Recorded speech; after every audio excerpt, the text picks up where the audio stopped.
The same two individuals who swore that they must end General Mkhwanazi's career have now started fighting among themselves.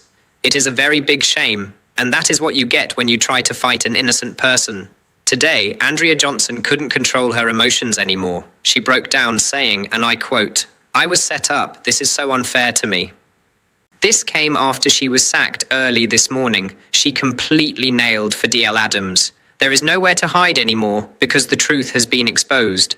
These two criminals ganged up to fight General Khumalo because he was standing in their way to destroy General Mkhwanazi, so they decided to set him up. Today at the Madlanga Commission, everything backfired and the truth was exposed. General Mkhwanazi is unstoppable. They have tried to bring him down, but each time they try, it backfires. Today, Andrea Johnson and Fadiel Adams fell into their own trap.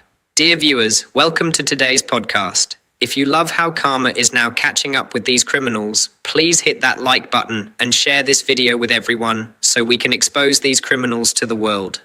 Don't forget to subscribe and turn on the notification bell. Type Viva Mkhwanazi in the comments because he has finally defeated injustice and corruption. Jabulani, roll the clip. Vetting for all those three positions. That is correct. Okay, thank you. Thanks, Mr. Thank you, Commissioner Baloy.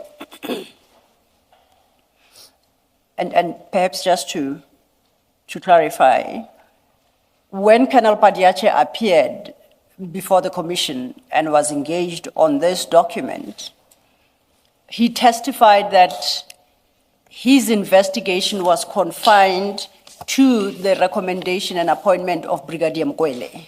So that's the person appearing at 1.6. And he explained that this summons was intended to cover all other investigations. So he could not account for how the names of 1.1 to 1.5 and 1.7 found its way into this summons. His interest lies only in 1.6. You suggested that we should turn perhaps to Colonel Padiache, Mr. Perumal, Mr. Mancha, and Mr. Mlambo. On that basis, on the basis of what I have just highlighted, it would sound that Mr. Padiache, Colonel Padiache has given an account of this Section 28, and we cannot turn to him. Would there be a reason for you to question that he is correct, that he can only account for Brigadier Mkhwanazi because that was the leg of the investigation he was involved in? Chair, because they work as a team, you would find that they compile these subpoenas, and when they compile the subpoenas, they identify as a team what is required. As indicated initially, when the legs are broken up into different legs of investigation, they also would then, in the manner in which they subpoena documents, don't subpoena per individual, especially when you're subpoenaing, as an example, from the National Commissioner. They would want to subpoena as many of the similar types of documents. So he would have had to have been part of that conversation and would have had to know that all of these people are also being considered. It's a bit difficult to divorce yourself when you are part of a team, because on the basis of what would you say to Mr. Mlambo, whose name is on the... Mr. Mlambo, while you're doing this, just add my one. They would have to agree as a team. Vetting processes, this is what we're looking at. Who are we looking at? What are we requesting? Whom do we request it from? That makes sense in terms of their investigative methodology. Okay, so then, if I understand you correctly, they bear collective responsibility for that list. It's not enough for Colonel Padiache to say, I was only investigating the appointment of the person listed in item 1.6. That is correct. Okay. Sorry, Yes, before you do your question again, just to make sure that we're not missing each other or you understand the fullness of what I was trying to do. I used 1.1 General Khumalo as just an example. Yes. But Andrea Johnson. Good morning, Commissioner. If you look at 937 and the offenses listed there, it is fraud and corruption in the bullet points. You see that? I see that, Commissioner. Yes, and then you go to Annexure B. Let's just focus on Major General Lushaba, for example. For the rank of Colonel, Brigadier, and Major General, was there a Section 27 referral to IDEC suggesting that their vetting and clearances were tainted with fraud and corruption? Just focusing only on Major General Lushaba. Was there such a 27 referral suggesting that their vetting and clearances were tainted with fraud and corruption? It was the generalized Section 27, Commissioner Khumalo, of Adams of November, and we just need to check in the additional A1s that were taken, if they were expanded on in those A1s. But there was a generalized Section 27 referral. Because my recollection of the Section 27 is that he was saying all the colonels in crime intelligence are not suitable. I don't remember seeing anywhere in that Section 27 where he says their security clearances and their vetting were tainted with fraud and corruption. I would just have to... If you go to file 2, page 512, CJC 373, that is the Section 27 affidavit by Mr. Adams.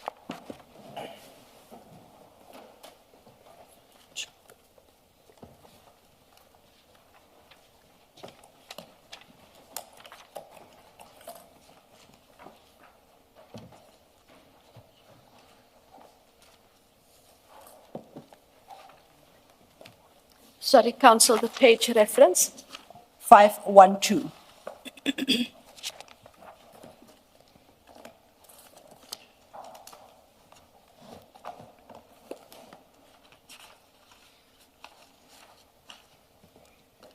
It starts on 512. If you look at paragraph 4 on 513, that is the general statement that is made. And it starts with the manipulation of procurement processes.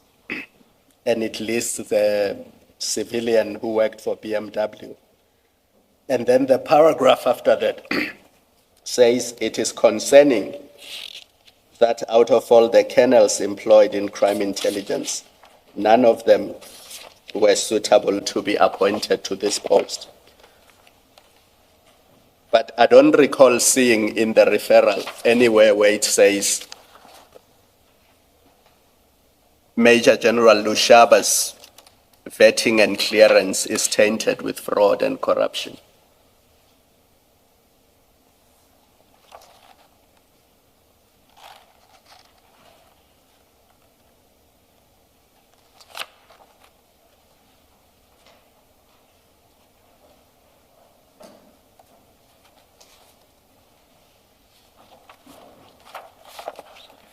Sorry, Chair, if you just grant me a moment.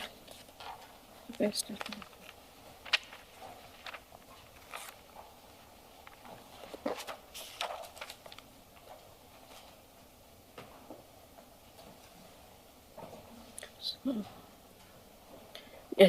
yeah, correct, Commissioner Khumalo, that he just refers to processes to appoint and promote certain members. So it's the Mukwele issue where the vetting is a problem.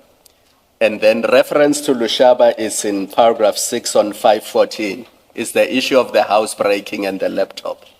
That is correct. But there is no referral relating to their vetting or their security clearance being tainted with fraud and corruption. So if that is so, would there be a legal basis for then investigating their vetting and security clearances at all 4 levels, or at 3, at the level of a colonel, brigadier, and major general? Chair, it would depend on what else they did have access to. at the time because they would have had to have access to the additional A1 statements that were taken and not just this. So I would be remiss if I say no. Because this is done, Chair, in February of 2025. By that stage, they would have had the engagements with Adams, and in terms of those additional statements, I'm not sure that additional documents were provided, but they would have had a twofold basis upon which. But as I understand it, the substance of what Commissioner Khumalo is raising with you is this. If this was never referred in terms of the affidavit, how do we suddenly have it here? The fact that the investigators may have come across some information at a later stage cannot cure the lack of a referral in the first instance. I thought that's the substance of the question. Correct. Yes. And so we would just have to look at the additional A1, and because the additional A1 is supposed to talk to the Section 27, if it is not there, then it doesn't talk to. So even if the information is subsequently obtained and is contained somewhere, it means nothing if there was no referral in the first place, or not? Unless there was other evidence before the issue of the summons. Yeah, okay, all right, okay. Thank you, Commissioners. So, when we do look at file 9, which is where the additional statements are by Mr. Adams, what do you suggest what conclusions do you suggest the Commission must draw if this Section 28 is not supported in its terms? You see where I'm reading? Yes. So this particular case relates to the so-called cover-up of General Lushaba's, I don't know if it's a crime, misconduct, but concerns with how Major General Lushaba ended up losing his equipment. I then look at the statements that you have provided, A1 statements that you have provided. These start from page 3479. There are 3 statements.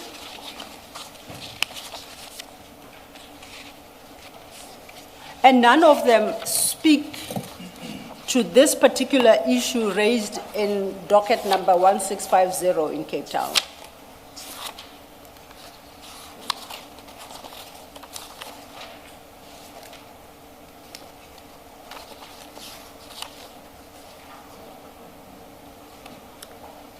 On the statements 3485.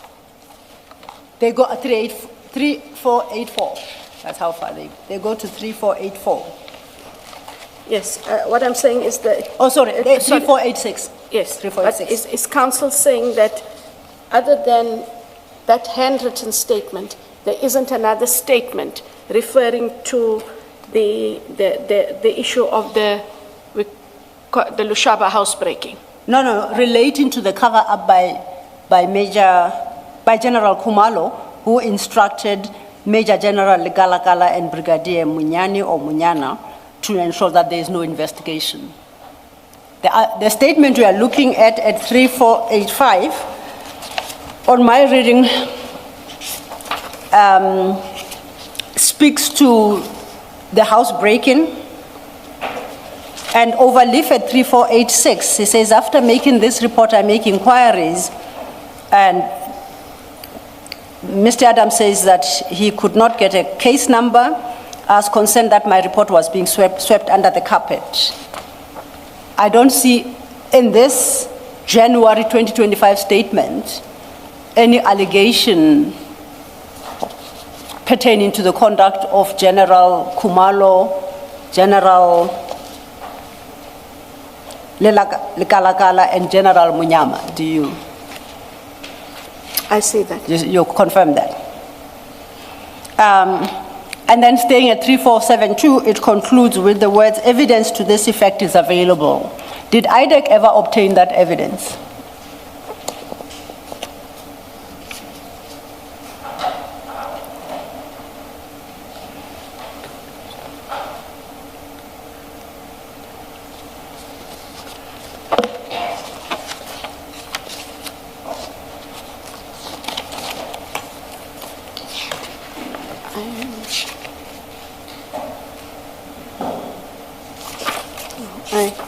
I'm unable to respond to that.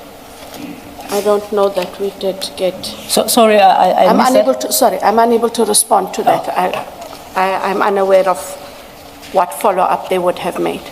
Now, do you know who within IDEC became the investigator in this particular complaint? The one with Lushaba, Yes, that is Mr. Padiachi. Mr. Padiachi. Yes. So if anyone should have called for that evidence, it would be Mr. Padiachi. Correct. If you go to 3474, that is the investigation diary of, I think, the officer who took the complaint. I'm looking at line 8, where it describes the modus operandi. It appears that suspect, Lieutenant General Khumalo from Secret Services, neglected protocol and instructed Major General Lekalakala and Brigadier Munyani to not conduct investigations against General Lushaba.